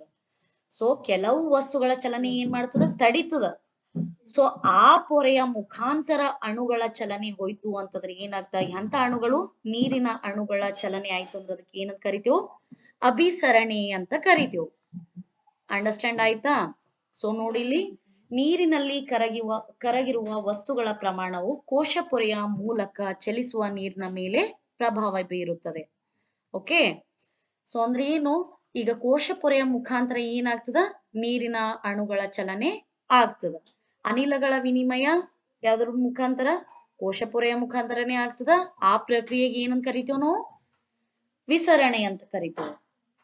ಇಲ್ಲಿ ನೀರಿನ ಅಣುಗಳು ಕೂಡ ಏನಾಗ್ತದ ಅಧಿಕ ಸಾರತೆಯ ಪ್ರದೇಶದಿಂದ ಏನಾಗ್ತದ ಕಡಿಮೆ ಸಾರತೆಯ ಪ್ರದೇಶಕ್ಕೆ ಹಾದು ಹೋಗುವ ಒಂದ್ ಪ್ರಕ್ರಿಯೆಗೆ ಏನಂತ ಕರಿತೇವ್ ನಾವು ಅಭಿಸರಣೆ ಅಂತ ಕರಿತೇವ್.